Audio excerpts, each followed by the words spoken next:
The revelation Marcus Chen had always been lucky. Too lucky, some might say.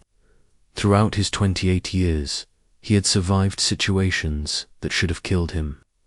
The car accident when he was 12, where the drunk driver somehow missed him by inches. The building collapse during the earthquake in college, where he happened to be in the only safe corner.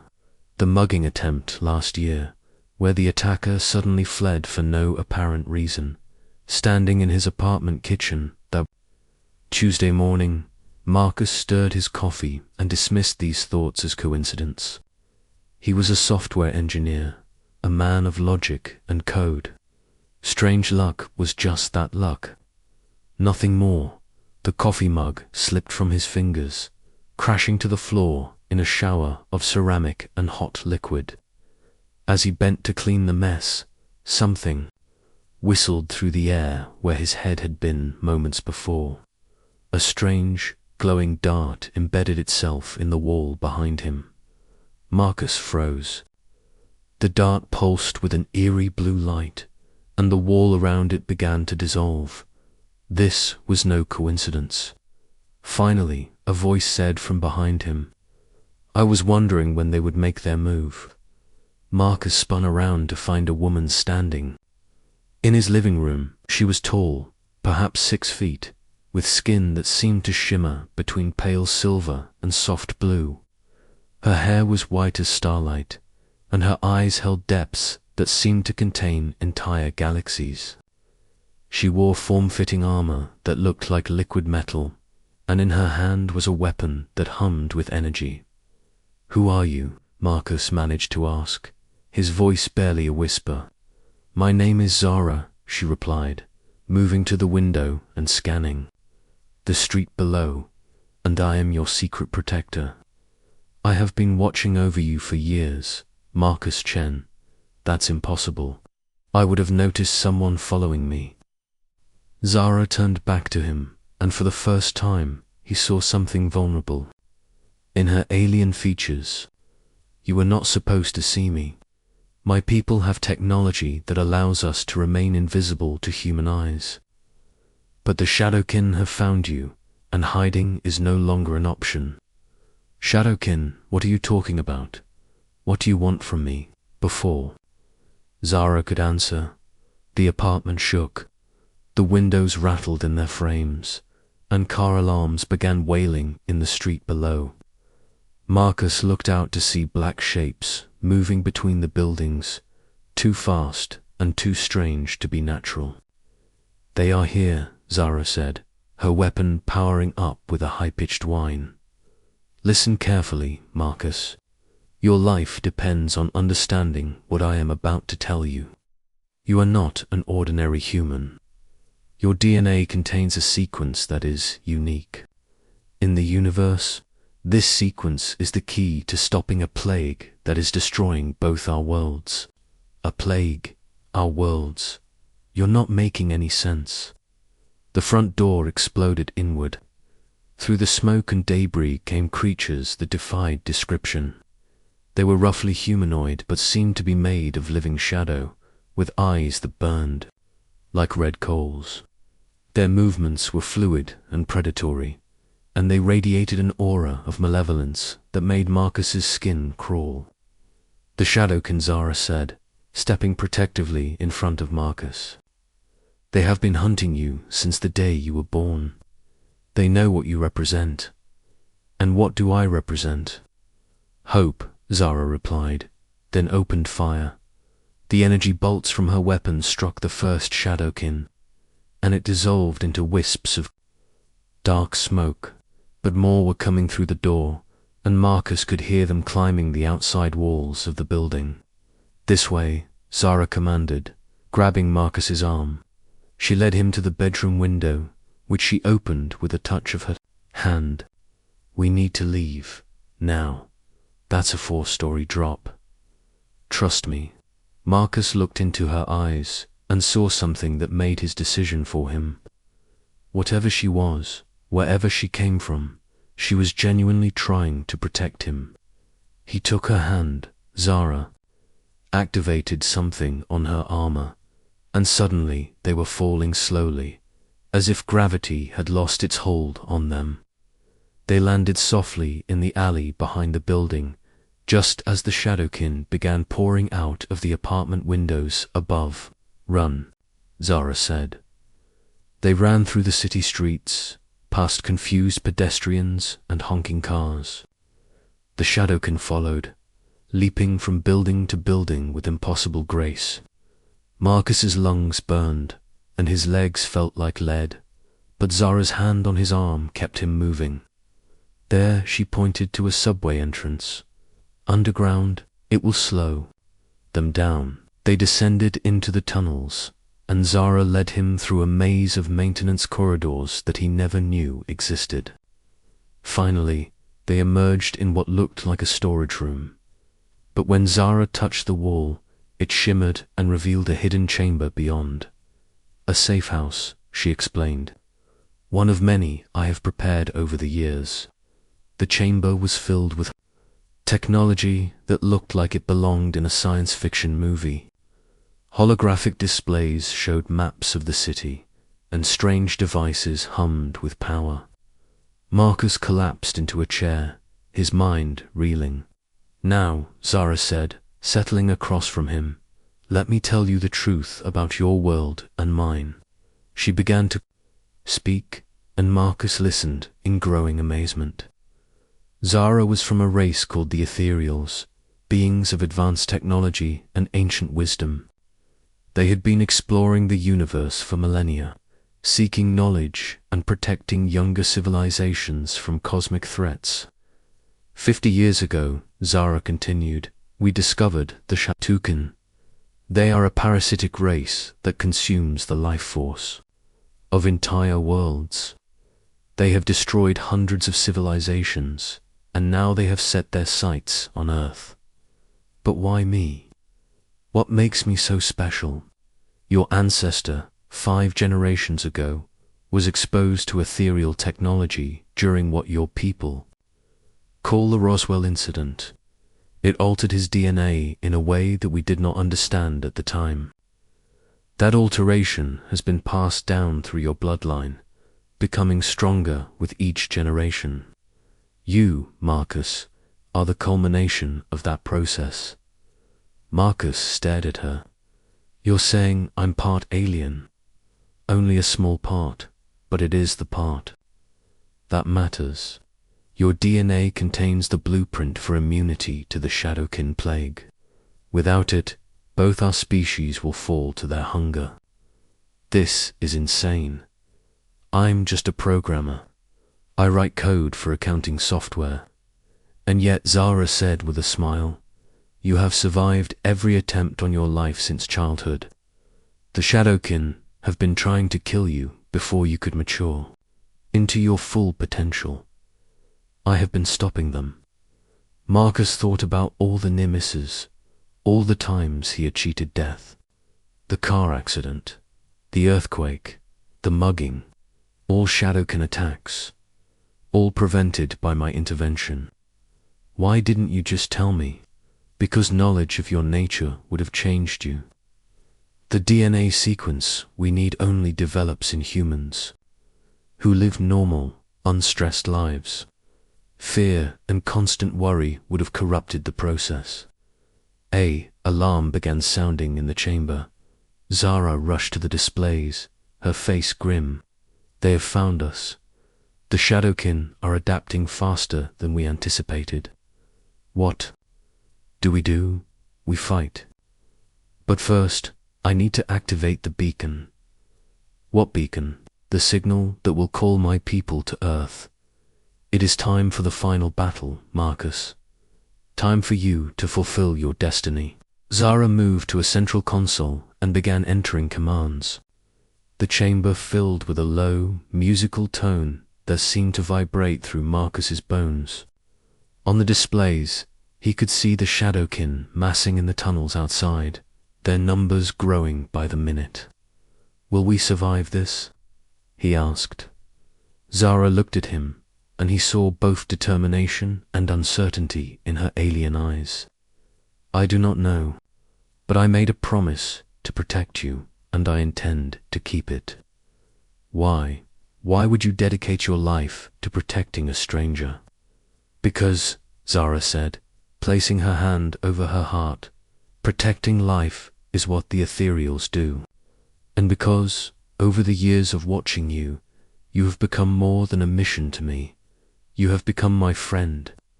Marcus felt something shift inside him. Fear was still there, but it was joined by something else. Purpose, for the first time. In his life, he understood that he was meant for something greater than writing code and paying bills. Asterisk. What do you need me to do? Help me hold them off until my people arrive. Your human ingenuity, combined with our technology, might be enough to buy us the time we need. Marcus looked at the alien devices around him, his programmer's mind already working. Show me how these systems work. As Zara began explaining the technology, Marcus felt his fear transforming into excitement. This was the puzzle of a lifetime, and he was determined to solve it. The Shadowkin might have found them, but they hadn't counted on human determination and alien wisdom working together. The battle was about to begin. Asterisk. The alliance the Shadowkin attacks began at dawn. Marcus watched on the holographic displays as the creatures emerged from every sewer grate and subway entrance in the city. They moved like liquid darkness, flowing through the streets and sending civilians fleeing in panic. They are not just hunting you anymore, Zara said, her fingers dancing over the control panels. They are beginning the harvest. The harvest, the process by which they drain the life force from all living beings on a planet. Once it begins, it cannot be stopped by conventional means. Marcus studied the tactical display, his mind racing. But you said your people were coming. Where are they? They are still 3 hours away. The beacon I activated will guide them here, but they must travel across vast distances of space. 3 hours. Marcus watched as more Shadowkin poured into the city. The entire population of the city won't last 3 hours. I know, Zara said quietly. That is why we must act now. She led him to another section of the chamber, where a suit of armor similar to hers hung on a rack. This is designed for humans. I have been preparing it for years, hoping I would never need to use it. Marcus touched the armor, and it felt warm under his fingers. What can it do? It will enhance your physical abilities and protect you from Shadowkin energy attacks. More importantly, it will allow you to interface directly with ethereal technology. Interface how? Through your unique DNA. The armor will amplify your natural abilities and allow you to control our systems in ways that even we cannot. Marcus began putting on the armor. It adjusted itself to fit his body perfectly, and when the helmet sealed over his head, the world exploded into new sensations. He could feel the electronic signatures of every device in the chamber, could sense the data flowing through the networks above them. This is incredible, he breathed. Now, Zara said, let me show you something that will change everything. She led him to a massive device at the center of the chamber. It looked like a fusion of organic curves and mechanical precision, humming with barely contained power. This is a reality anchor, she explained. It can stabilize the quantum fluctuations that the shadow can use to travel between dimensions. If we can activate it and extend its field across the entire city, we can trap them in our reality where they can be fought. Marcus studied the device, his enhanced senses probing its structure, but it's not powerful enough. The energy requirements for a city-wide field would be enormous. Exactly. That is where your human ingenuity comes in. I have been trying to solve this problem for months. What do you see that I cannot? Marcus circled the device, his mind working furiously. The armor was showing him energy patterns, quantum equations, and dimensional mathematics that should have been beyond his understanding. But somehow it all made sense. The power grid, he said suddenly. The entire city's electrical system. What if we could tap into it? Impossible. Human electrical systems are too crude to interface with ethereal technology, not directly. But what if we used the electrical grid as a carrier wave? A way to distribute the anchor's effect across the city's infrastructure. Zara stared at him. That could work. But it would require rewriting the fundamental protocols of the anchor system. Then let's get to work. They worked together. Marcus's human creativity combining with Zara's alien knowledge. He showed her how to think like a human programmer, how to find elegant solutions to complex problems. She taught him to see beyond the limitations of human technology, to think in terms of quantum possibilities. As they worked, the Shadowkin drew closer. The chamber's defenses held them back.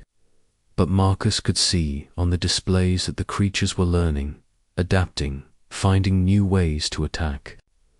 There, Marcus said, making a final adjustment to the device. That should do it, are you certain?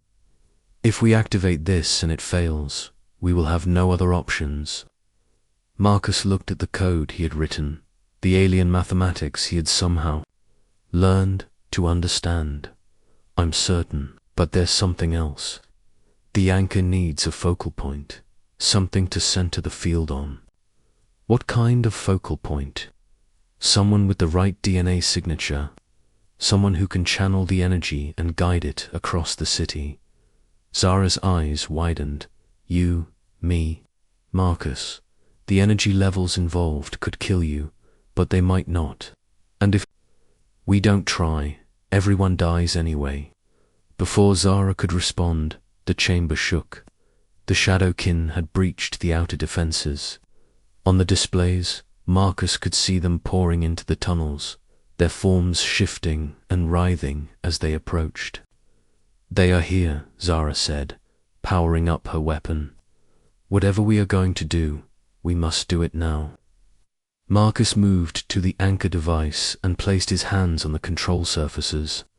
The armor interfaced with the machine, and suddenly he could feel the quantum field generators spinning up, could sense the vast network of the city's electrical grid spreading out above them, activating in 3.1. The world exploded into light and sensation. Marcus felt his consciousness expand, spreading out through fiber optic cables and power lines, touching every building, every street, every person in the city. The anchor's field spread with him, creating a quantum barrier that trapped the Shadowkin in normal space. But the energy was incredible. Marcus felt his body burning, his mind stretched to its limits. He could hold the field, but not for long. Marcus. Zara's voice seemed to come from very far away. The Shadowkin are fighting back. They are trying to break the field. Through his expanded awareness, Marcus could sense the creature's fury. They were pouring their energy into breaking free, and the field was weakening. He needed more power, more control. That was when he felt it. Other minds touching his consciousness. Human minds. All across the city, people were waking up to the strangeness that had invaded their world. And somehow, through the electrical grid, they were connecting to him. What is happening? Zara asked. The people, Marcus gasped. They're helping. The electrical grid isn't just carrying power, it's carrying human consciousness. The entire city is becoming one vast mind. The field strengthened, fed by the collective will of 8 million people. The Shadowkin's attacks faltered, their forms becoming more solid, more vulnerable. Now, Marcus said, while they're trapped, your people's weapons will work on them. Now, Zara raised her weapon and fired. The energy bolt struck a shadowkin, and instead of dissipating, the creature crumbled to ash. All around the chamber, the trapped shadowkin began to fall. "It's working," Zara said in amazement. "The field is holding them," but Marcus was weakening. The strain of maintaining the field was enormous, and he could feel his strength failing. Just as he thought he could hold on no longer, new energy flowed into the system. "The fleet," Zara said, monitoring her displays. "My people have arrived." Through the field, Marcus could sense them. Ethereal ships, dozens of them, entering Earth's atmosphere. They were adding their power to the anchor, strengthening the field and systematically destroying the trapped shadowkin. "We did it," Marcus said, barely able to speak. "We actually did it." "Yes," Zara said, her hand on his shoulder. "We did." As the last of the shadowkin fell, Marcus felt the field collapse. His consciousness snapped back to his body, and he fell to his knees, exhausted but alive. "How do you feel?" Zara asked. "Like I've been hit by a truck, but alive." He looked up at her. "What happens now?" "Now, we build something new. The DNA sequence we needed has been activated by your experience. My people can synthesize it, create a vaccine that will protect both our species from the shadowkin. Plague and Earth will join the galactic community. Your people have proven themselves today, Marcus. They have shown that humanity has something precious to offer the universe. What's that? Hope, ingenuity, the ability to find solutions where others see only problems, the willingness to sacrifice for strangers." Marcus stood, looking at the displays that showed the city slowly returning to normal. "I suppose this means my quiet life as a programmer is over, perhaps, or perhaps it is just beginning. We will need someone to help bridge the gap between our peoples. Someone who understands both human and ethereal technology. Are you offering me a job?" Zara smiled, and it was the first truly human expression he had seen from her. "I am offering you a future, a chance to be part of something greater than yourself." Marcus looked around the chamber, at the alien technology that had saved his world, at the woman who had protected him for years without him knowing. He thought about the feeling of being connected to every person in the city, of being part of something larger than himself. "When do I start?" "Now," Zara said. "If you are ready." "I've been ready my whole life," Marcus replied. "I just didn't know it until now." As they prepared to leave the chamber, to join the ethereal fleet and begin humanity's new chapter among the stars, Marcus realized that his life of narrow escapes and impossible luck had not been leading to this moment by chance. It had been leading to this moment by design. He was no longer just Marcus Chen, the programmer. He was Marcus Chen, the bridge between worlds, the protector of both species, the man who had helped save two civilizations with nothing but human ingenuity and alien wisdom. And this was only the beginning. Outside, the sun was rising on a new day, and for the first time in years, Marcus Chen knew exactly who he was meant to be. Asterisk.